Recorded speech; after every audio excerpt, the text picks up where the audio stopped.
Hi, everyone. I'm a bit early, so I'll give a few minutes to let everyone join in. I'm feeling quite early. I need to do some technical checks here to see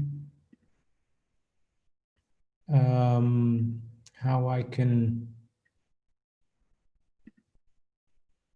connect possibly my my telephone. I don't know if that's possible.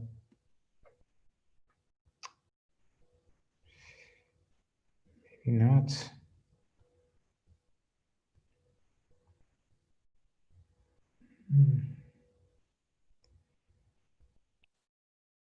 Ah, there we go. Yes, yes. Oh, sorry. There.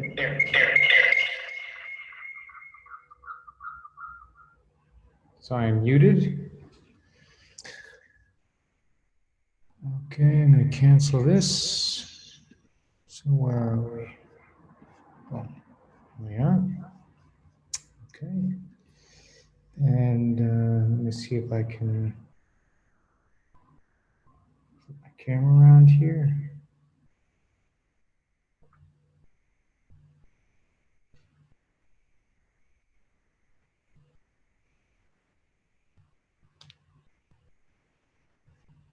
Oh no, it seems to be the same camera on both sides. Oh, there we go. Wow, that's weird. I can see myself. Okay. So that's me and that's me. And I'm going to start bringing people in as soon as possible. But the first thing I'm going to do is see if I can unplug this. That works. And maybe what I should do is mute this mic. Unmute this one.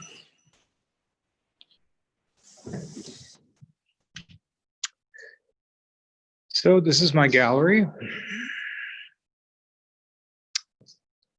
And there's the street. Oh, I'm getting a weird echo. Let me turn the echo down here a moment. Hold on a second. I will.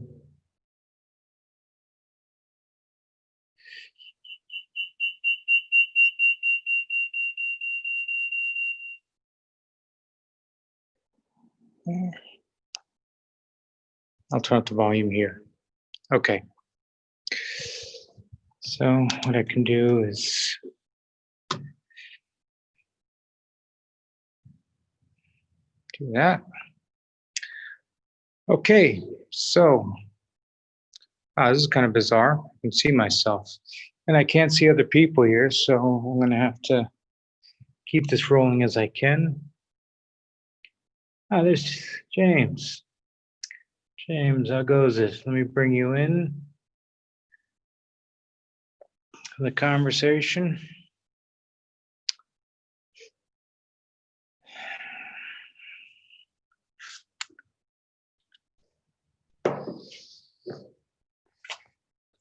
How's it going, Jim?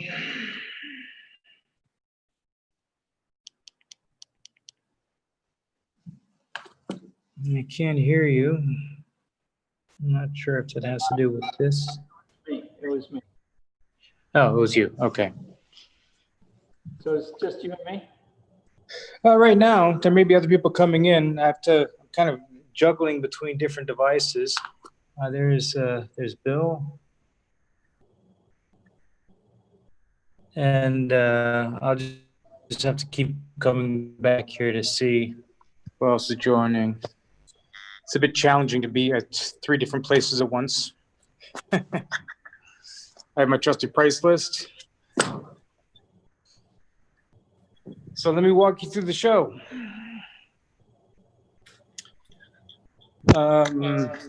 If you see any of this, that means the picture's gone already.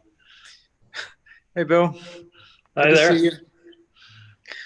So Julian, what do? You have a shopping bag there, and if somebody wants it, you just take it down off the wall, huh?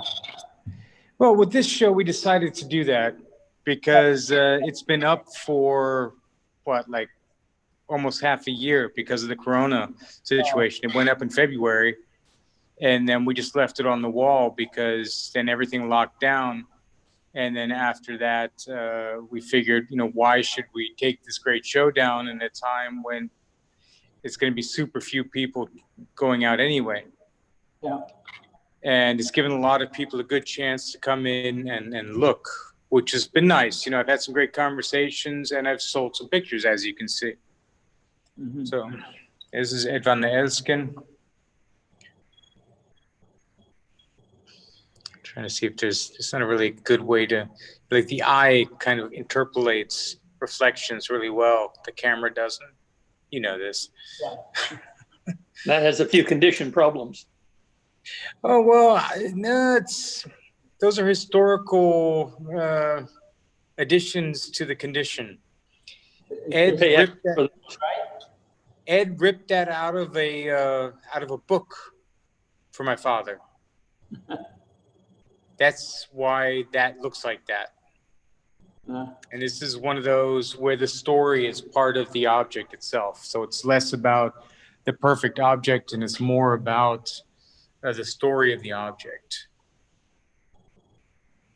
I actually have to get my price list because I can't even remember who all these photographers are. That's kind of ridiculous, I know, but I've been so inundated with the next show, which is standing right there, or at least parts of it are. So I'll just walk through, and if either of you have questions, I know that's Adolfsasi, and that's from the children of Rodchenko. I'm not quite sure if that was Varva or Alexander. That's well known, of course. Here's an Edgerton picture. Wow. This is a Lizette Modell. Huh. As is that. That's Horace Silver in Monterey. And here's a Louis Farr print where he put this random, well, it wasn't random. He didn't like the print. Well, it's not that he didn't like it, but he put this rough print on it. And at some point, my dad got it from him, and yeah, here it is. Levenstein.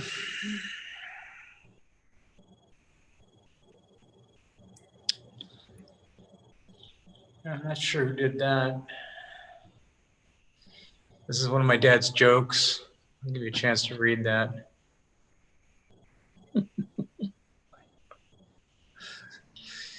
This is Sun Stitt at Birdland. It's Jack Kerouac listening to himself on the radio. And this is a bunch of criminals going to their arraignments taken by Ouija. That's a photogram by Claude Tomer, who's a photographer that I really, really love, but no one really gets because his work is like all over the place. He used the camera to work out ideas. He was more of a graphic designer. There's another one I love.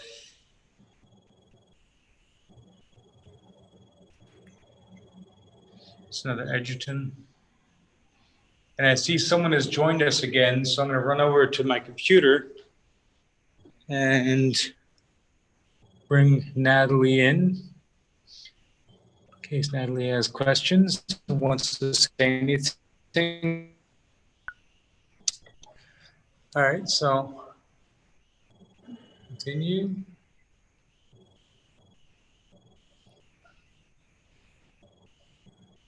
This is from a series of pictures that my dad collected, which has to do with this as well. This is actually a picture by of Wombo, a self-portrait with a model, and it's one of two prints of this. The other one is in a museum. This is Adi, taken by Walls, who was the muse of Man Ray, of course. Was that one that got you in trouble with Facebook? No, that was a different picture. That one, we'll get to it. Yeah. We'll get to it. So, and here we got Jakob Hilsdorf pictures, portraits, very austere.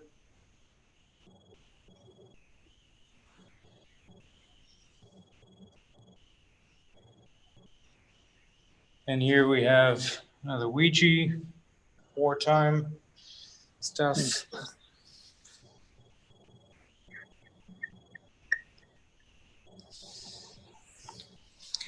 And it's a portrait of Walker Evans. This is a Keatman, I believe. Hi, everyone. Hi. Hi. Can you just go back a couple of photos with Sure. the portrait of the person with the beard? It said something like Ensor on the bottom. No, I think it was another gentleman. Yes, that one. Who is that, please? Let me get my price list and I will tell you. Okay, thanks. Sorry, there's 130 pictures in this show, so it's a bit difficult to keep it all in the head. Sure. Thank you. Yeah, my pleasure. My pleasure. You could put that online. My entire price list. I don't know if I want to do that. That would be quite challenging. Yeah. Okay. So the person is named James Ensor. That's the person in the photograph. Oh, okay. Yeah, he was a Belgian painter in the 19th century. I was just in Ostende, where he used to work and spend the last part of his life. And they just reopened his house and studio. Oh, lovely. That's a great coincidence. Thank you. Yeah, you're very welcome. It was taken by Charles. Sure, the Getty has that. Come again? The Getty has the great Ensor painting. Yeah, there are many of them. The museum in Ostende, it's called the Muse with a Z in the middle. They have like it's a temporary loan, but I think it's for an entire year from, I believe it's the Musée des Beaux-Arts in Brussels. Oh, that's a great museum. I used to go there daily when I lived in Brussels. Oh, very nice. I never looked at the labels though. I only looked at the pictures. I'm really bad with names of things. I just like pictures, which is Okay. It's just, It's sorry. a great photograph. It kind of looks. I wasn't inside the house when I was there the last time in 2019. It wasn't open. They were still working on the whole. They were still in the middle of the process, but kind of looks like it might be taken there. And there used to be a souvenir store at ground level where they used to sell little ship models and masks. And those all kind of found their way into his artwork. So it's probably going to be really interesting to finally go inside the house and see the place where he actually created all the works. Well, maybe I should get in touch with them and offer them this picture. Oh, maybe you should. That would be smart. Or Paul Morton at the Getty, because they have the great Ensor painting. Well, the Getty is certainly an option. I just don't know how America is with acquisitions at the moment. You know? In God. Yeah, well, it's true. It's the Getty, so that's true. Okay, so where were we? We were here. And then I wanted to get over to this one. This is another Lizette Modell. This is a picture of a photo clipping of Marilyn Monroe. And it's a curious picture because Lizette was occupied with the idea of glamour. And she always wanted to photograph Marilyn Monroe because that was for her the representation of glamour. But, you know, getting to Marilyn Monroe as a photographer and teacher in New York was not that easy. So this is as close as she got. And Lizette also took this picture here, which is a picture of Billie Holiday in her coffin at her burial, which is quite an extraordinary picture, but very hard to live with. My wife and I had this hanging in our living room for a while because it really is. I mean, it's a very peaceful picture, but it's also really, really heavy. And this particular image is a tiny little crop out of a 6x6 negative. So that's why it's, quite grainy. Okay, so that was that. This is then. Sorry, go ahead. I was thinking that it's kind of too bad, really. I mean, it's a heavy subject, but there are a few examples in art history, like Ferdinand Hodler, who painted his lover on her deathbed and when she was dead. And they're very peaceful images, haunting, of course, but it's kind of like a taboo subject in the art world, I think.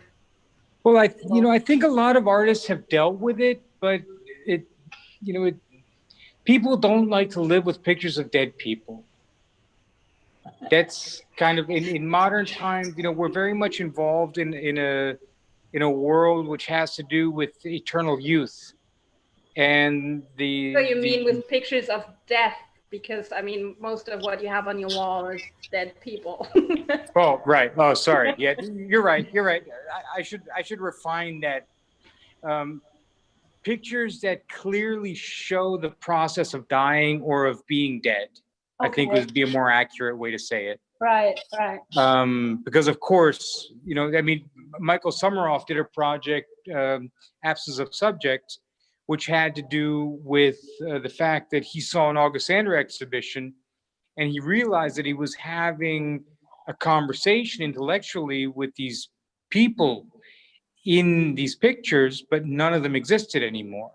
Like for him, there was an emotional connection, but he wasn't connecting to a person, he was connecting to a projection that he was placing on them. Right. And so he did an entire project where he removed people from August Sander's pictures. Okay. Very interesting.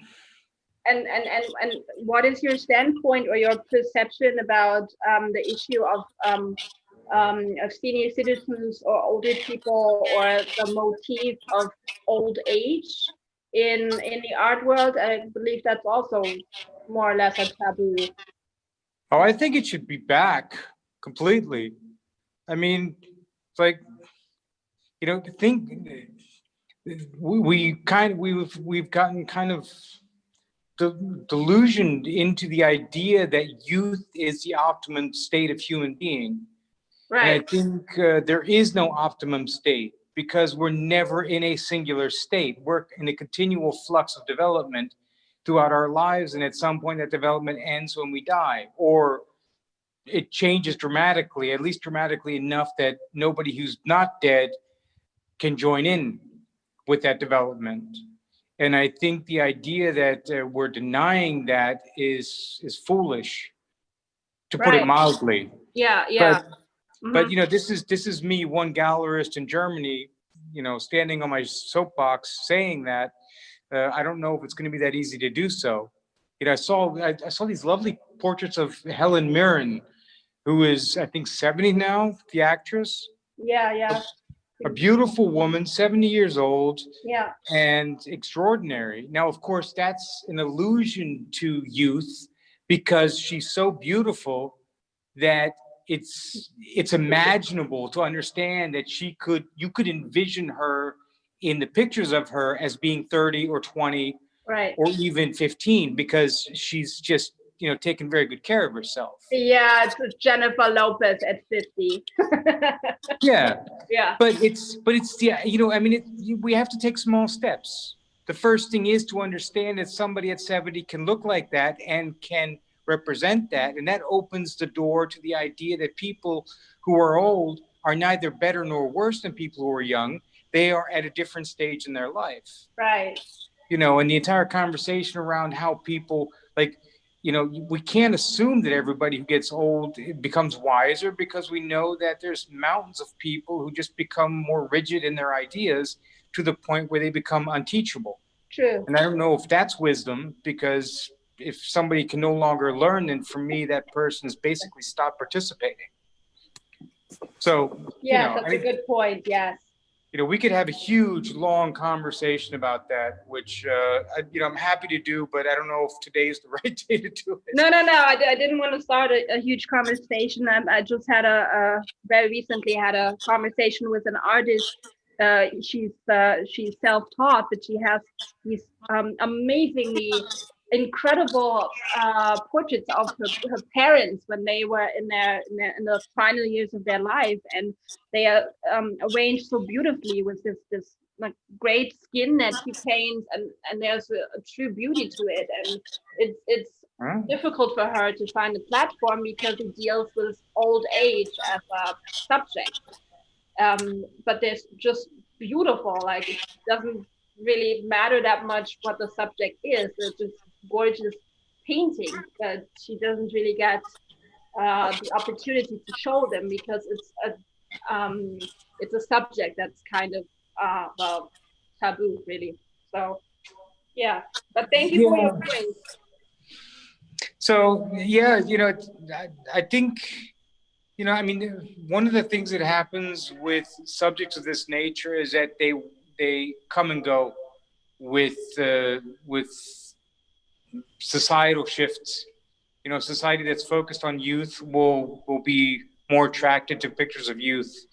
And as wisdom becomes, or age and the representation of wisdom with age becomes more meaningful, then all of a sudden that comes back. We can see that in, for example, labor forces becoming older again, or at least elder labor force members coming back into the labor force because they have experience.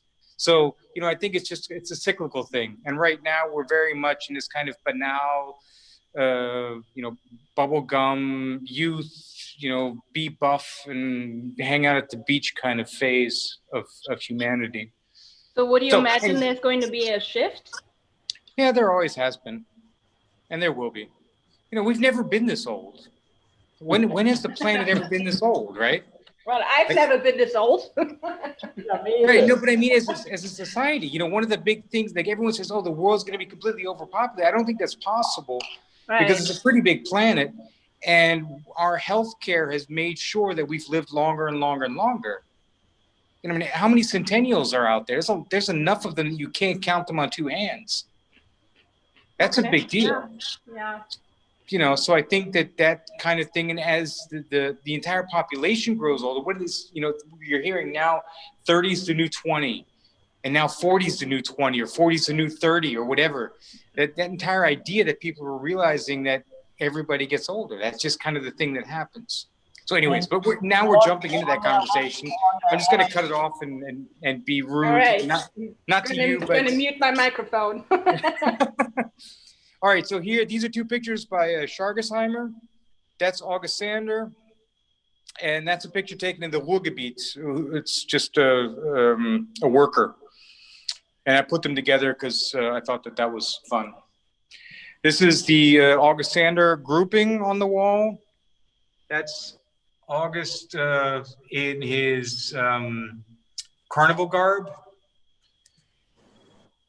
This is a print from the 1950s that August did. This is a print from probably the 40s, late 40s that August did. We don't have an exact date on it because he didn't actually put a date on the print itself. That's my grandfather right there, Gunther. This picture was taken probably 32, 33. And then here, this is interesting. This is one of the portraits he took. And this was then an invalid picture made by Heinrich Hörle, who was also part of the Cologne Progressives. Here we have an Aubrey Bodine picture of whatever snake. I don't even know what that group's called. Like they're the religious people who are not scared of poisonous snakes for whatever stupid reason. Could I ask if you have the Sander print of the painter's wife, the woman in the white trousers? Oh, I do, of course. How much do you ask for a reprint?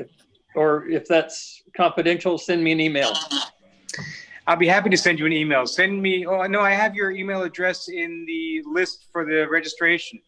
Is that the Yes, email you want me to send it to? Yeah, I've always loved that, and I know at least 2 places I'd like to give it if you give me a good price. Okay. Okay. Fair enough. Okay. So these are watermelons by, what's it called? Outsider art? I think that's the term for it. Yes. This was lovely because of the spelling. Or must be German. These are just fun things that my dad has picked up over the years. This entire exhibition, I should say, was put together by my father to celebrate his 80th birthday. So that's why it's a very particular select, which is also why it's sometimes hard for me to know or remember who the artists are, because he's collected vastly. We have 260 artists in the inventory. These are these lovely figurines, which are, yeah, it's just fun little things. And they come in these boxes that are made out of cereal boxes. That's the way the artist made them. Let me find out who the artist is there. Let's see, is there anyone else come in? Ah, yes, we had someone else come in. I'll put that in. And go through my list here.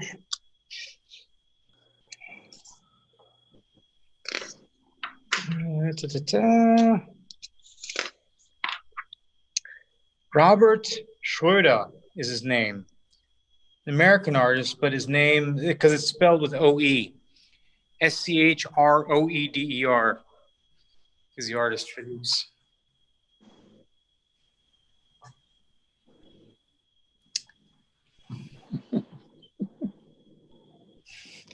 And it's number 70 here was quite fun. That's the devil, and we priced that at 666 euro because we had to. Because how could you not do that to that piece, right? All right, so here, and then here's another game that I played. This is the toilet seat with the googly eyes, and here is the Rosalind Solomon picture with the googly eyes, which I'm going to jump off of quickly so that well, I'll go back just briefly. Actually, it's a beautiful picture.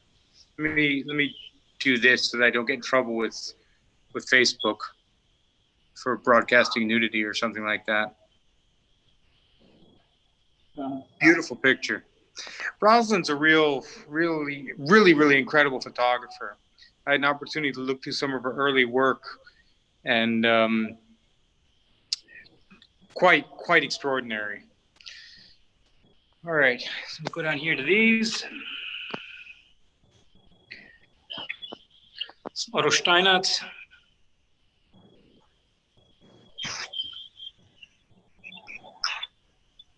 And as here, my father goes into his memory of war phase. And he always says he was ordered in peace and delivered in war. He was born February 40. So he basically grew up during the war, or the first 5 years were during the war. Where was that? This, if I remember right, where did he live during the war? Cologne. Although after, I think when he was like 2 or 3, he was shipped out then, or not shipped out, he was moved by out to the country with August Nana. This is a Russian poster or picture from an exhibition, which you can see here. And we hung this the way it was hung originally. You can see it was masonite with a hole in it, and so we just literally screwed it to the wall. We didn't damage it, of course, but that was, you know, kind of living in the real. And then here, this is interesting. The story of this picture is, this is what's called Fringsen. Cardinal Frings was a cardinal in Cologne who basically said that it was okay if kids go out when the coal trucks roll by to steal coal from the trucks to heat their houses. Yay! And there's actually a term for it. That's why it's called Frinksen, because his last name was Cardinal Frinks. My friend's father used to be one of the kids. Ah, so there you have it. Wrote a little bit of an autobiography about it too. So you know the story. There it is. I couldn't have repeated it, but so thanks for your refresher. Yeah, I got it. I'm looking for the word too. My reminder? Is it reminder the right word? Something like that. Anyways, this was my father returning conceptually back to the rejoining of, or the redevelopment of German society. Here's a Larry Fink picture, which has absolutely nothing to do with this or this, but it's a great picture, and so we hung it there. And then here are various pictures of couples in Cologne. There's another Schargesheimer. I'm a really big fan of Schargesheimer. Why? Oh, Schargesheimer is one of the least understood German artists I think there are. He's exceedingly complex and subtle, had a huge mouth, pissed a lot of people off. And in art history, people have tended to, how should I say this? They stop at the surface of his work. And he was, the work that he did, it was deeply complex, deeply emotional, and all of the bodies of work that he produced were connected to each other. But they weren't obviously connected because they weren't formally necessarily connected. And people have kind of missed some of that. And, you know, I find it depressing, greatly undervalued. And he's got a really curious eye. He's very in your face. You know, he's like, I mean, in the same train of thought as Ouija and Larry Fink, and even Schargesheimer, Steve, Schargesheimer, C-H-A-R-G, Schargesheimer. There, I'll say that backwards 10 times fast, right? Let me bring you into the conversation here real quick, because I assume that you joined in a bit later, or no, everyone's in. Okay, good. Yeah. And I have some Schargesheimers in my drawer, which if we get to it, I can show you. This is, you know, the Freudian hand clasp, which is fun. Another Edgerton down there. This is another Schargesheimer. This was taken in Paris, I believe, because he did an entire exhibition of these prints from Paris mounted this way. And so it would seem appropriate that that would be from Paris. Here, this is a picture by Louis Farr. It's a portrait of Robert and Mary Frank. That being Robert and that being Mary, of course. And that's kind of fun because Robert Frank, Louis Farr, and John Cohen, who took the picture of Jack Kerouac, were all kind of in the same clique at the same time in New York City. Here's a heavy picture, another Lizette Model, the tripod guy. That's another one of these heavy pictures. This is a print that my father made under Lizette's command. My father was doing printing for Lizette for a number of years. Here, of course, everyone knows this one. This is a later contact sheet of Cartesia's fork. This is Chagall and Lovers, I assume. And then we get to Walls, a self-portrait, or, well, I assume it's a self-portrait, probably done with a tripod and a remote release. This is a picture from the Salon d'Elegance from Walls. This picture was also in an exhibition, a retrospective exhibition in the Gropiusbau in Berlin and also in Dresden, the Kupferstichkabinett. This is Clarence Sean Laughlin, the Surrealists. And I'm not sure who did that one. I'd have to look in the list. If anyone wants to know, let me know. And we step into the Russian material. My father, well, that's one of the Rasta posters from 1917 to 1921, which was done, during the Russian Revolution. There was a whole series of political posters that were made, and we have currently the largest collection worldwide of those posters. This is Mayakovsky, and that's Mayakovsky. And I thought it was kind of fun to hang them beside each other because in Russia, apparently what they would do to famous people is they would scalp them and remove their brains and then put the scalp back on to bury them and keep the brain to look at later. They thought that there was something special about the actual physical object of the brain. This is Mayakovsky being dead. So Natalia, this is back to, or Natasha, this is back to Pictures of Death. And I just thought it was funny, Mayakovsky looking into his own hollow head. That was a joke. No one ever laughs at curators' jokes. We don't get to make jokes often. This is a random grouping of pictures, postcards, and things that my father bought at flea markets in Moscow, which don't really have any value as collectible artworks, but they do tell the story of this time and of this area. And that's why my father wanted to include them.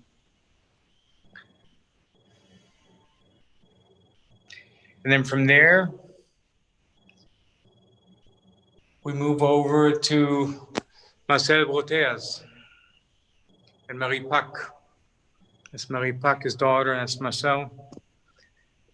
And it's a picture by Marcel, or collage, better said. And another picture by him. And this was for Art Basel in 1990. This is the invite that my father did in 1990 for Art Basel with Marcel Broteas. And then there's this picture, which is lovely. And the arrow is shooting into the Vanitas by Sudek. And this Vanitas, there's only 2 known prints of this particular picture. They're impossible to find. It's an extraordinary picture. I don't know if anyone's familiar with Sudek's life. One arm, interesting guy. There he is. Facial shot. And my father was really, really connected to this picture. He looked for this for years and years to find it. It's another Sudek.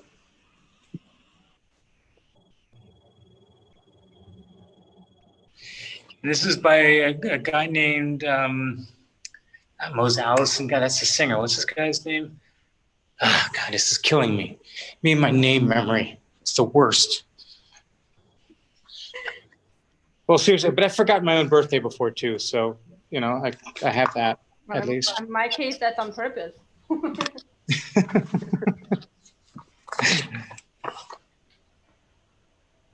Noel Mapstead. Noel Mapstead, an artist that my father showed in New York City back in the 80s. And these are works that have just kind of lived with us for a long time. And then this was fun. And that banana that was a fresh banana when we put it up there. And you didn't use duct tape to put it on the wall? I did. Oh no, because if I had taped it to the wall, somebody would have broken my window and tried to steal it. So this is an interesting group of pictures here. These are all postcards and small snapshots of German women in Russia These are the wives that the Russian soldiers took back with them from Germany after the war. And my father collected them and thought that it was an interesting story. And then over here, that box, that's filled with brownies and these little 120 cameras, which he's collected over the years. And it was a box. All right, so we've got, what do we have? We have these left, which is difficult for me to show you because you have to look close. It's a bit of kind of the surrealist department. It's probably impossible to see that because of the reflection. Is that better? No, not really. Anyways.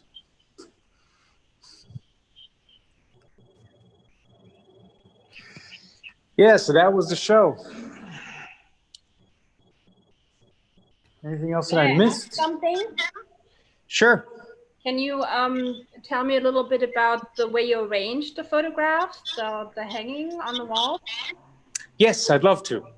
Thank you. So that was my father and I. See, my father's been a gallerist since the 70s, and so I grew up in the gallery.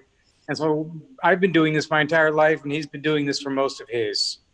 So we started with that picture right there. And then we went down to there. And then we started there. And the whole idea was we were putting together groupings of things that kind of related to each other. Like this is the city, New York City, mainly. Right. These are artists and models and so on. This was kind of loosely grouped around Lizette's portraits. And there were other pictures here before, which were also of, close-up shots of women's heads. This back here was the August section. This I think is, fairly clear. This is kind of the outsider art. And then here, my father was going through the history of the war and the rebuilding of Germany. And it was really very much he and I sitting here talking about the pictures and then holding them on the wall and saying, yeah, that looks good. All right, let's hang it there. Fine. This is the way we hang pictures at home too. And our houses have always been filled with art. And sometimes we've hung it like this, and sometimes we've been very, aesthetic and, hang things all very cleanly. But the idea here was he wanted to challenge the things that people see. He wanted to challenge the way that people see the pictures, not as kind of a series of things, but as a journey visually through the stories that he was remembering. So is there some kind of internal, how can I put it in English? Narrative? Narrative or an internal connection between the clusters?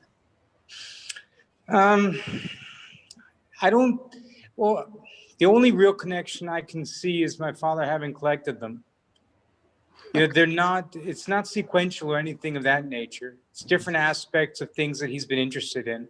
Okay, all right. I helped my father build his first artwork database about 25, 30 years ago. And in doing that, I was able to help him discern that it was subdivided into a number of groups. Like there were topics that he was collecting. When you say you build an artworks database, what do you mean exactly by that? Oh, before I came along, everything was literally on paper, like photocopies. Okay. And then I built a FileMaker database for him. And then out of that knowledge, and he still uses it to this day. And out of the knowledge from that, I have built different software, which I'm working on now. To and we run my gallery with the software that I built. All right. Okay. So, I started programming in 1977 when I was like tiny as a hobby, and just have kept doing it over the years. And since I understand the art world and I understand collecting and the physical and and meta attributes of the arts, and I understand how to program, I think I found a way to kind of put them together. Yeah, I That think that's a great idea. Shargesheimer. Shargesheimer. See? Look at that. Shargesheimer. I love Shargesheimer. Sorry, I really do. Belmondo. Look at that guy. That is such an excellent picture. Sorry. I'm gonna stop drifting here. I'm just showing you guys like everything. Although we don't have enough time for me to show you everything. We certainly don't have enough time for that. But it's just fun stuff. What else do we have in here? Oh, I can show you something else, which is vote relevant. Mr. Sander, can I have one last question because I have to run? Yes, certainly. I just wanted to ask, will you participate in the Düsseldorf Cologne Open Galleries? Yes. So I have had a chance yet to look at the program. Is there anything in particular I have to keep in mind with regard to your opening hours or something like that? Nope, nothing in particular. I mean, it's easiest check the homepage, but I'm generally here. All right. You know, this is here this is upside down now, right? No, it's not. It's probably right side up, right? Yeah. These are some of the pictures I'll be showing. Okay. Ouija, all right. Self-portrait of Ouija in Moscow. Is there a theme for the new show? Yeah, this is all stuff for the new show, Scenes in the City. Scenes in the City. Which is, I'm going to be riffing on, this is fun here. It's, I'm interpreting a song by Charles Mingus and going through the collection, looking for works that I can put together to kind of speak to the things that happen, like life in the city. I mean, like, you know, one of them is here. It's this one, another Larry Fink. That's Beard. What's his name? Not Richard Beard, James Beard, I think.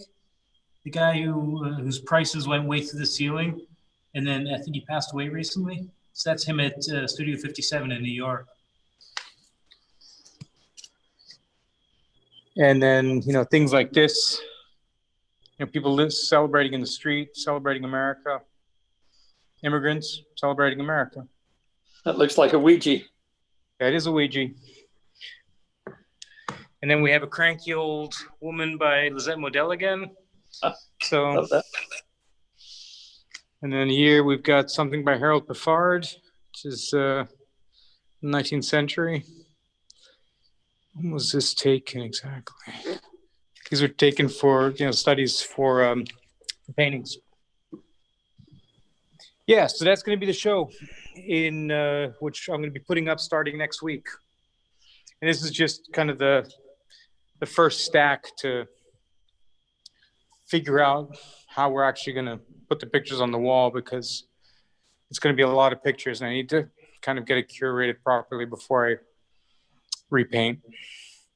Well, maybe I'll do the Peter McGill. I'll hang everything, and then I'll spackle the walls, and then I'll paint the walls, and then I'll hang the pictures. Because he was telling me about the photographers gallery. They used to hang shows like that. They would take the one show down, they'd hang the new show, and then they would take all the pictures down, and then they'd paint the wall, and then they just hang the pictures on top of the nails that were already there.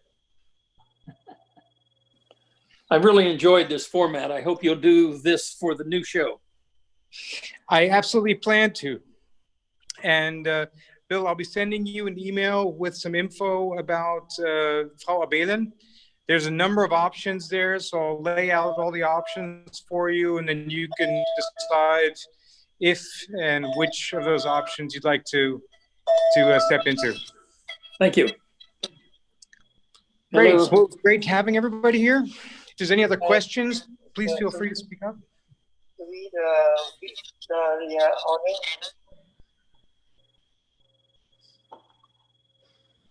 Oh.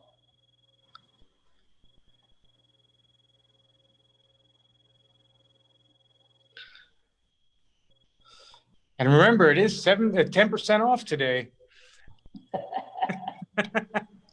Thank you so much. Have a good night. You too, and I hope to see you here in the gallery. Oh, I already was there, but I'll come back. No, but I mean like during DC Open. You have to come by. I will. Have a good night. Thank you so much. My pleasure. It's great to have you here. Take care. Thank you. Bye-bye. You too. Bye-bye. Bye. Enjoyed it. Thanks for being here, Bill. Thanks. Right. I don't know if you can see behind me, but that is Jessie Mann, the daughter of Sally Mann, in a solarized image by Lynn Prince. Very nice. That is the Burke Uzzle of Woodstock, Oh, yeah. personally inscribed to me. Wow. He was a client, is a client. He lives in North Carolina though now. Anyway, nice to see you, and I love this walkthrough. Well, I'm glad. I'm going to do this again for the next show. It was inspired primarily by your suggestion to do so. So I'm glad you were here, and I'm glad you got to see it and enjoy it. Well, it's great. There's no other way for us, you know, in the provinces to know what you're doing. And this is great to see so many images and to hear your comments and stories about them. That's always priceless. Agreed. And if you have any further questions about any of the pictures, of course, the videos are going to be archived, so you'll be able to see them online, either by Vimeo, YouTube, or on my homepage. And if you have any questions, then shoot me an email. And I'm more than happy to answer any questions about any of the works that I have, of course. And another thing to do would simply be to give us a tour through your drawers. Pull out a drawer and one by one show us the goodies. I did that in the beginning of the show, actually. I did that a couple of times, but that was at the very beginning, and I only had like 1 or 2 people here. And so it was kind of anticlimactic because they were just like, just sat there and just like, okay, whatever, you know. So maybe I'll do that again. It's a good idea. Your top 5 favorites. Or 25. 25, yeah. Depends on how much you have to say about it, each one. Yeah. I mean, I've got a filing cabinet that's person high upstairs, a flat file cabinet that's filled with pictures. I could just go up there and just open a drawer and start talking. Good. I'll plan that. It's a good idea. I'll do that.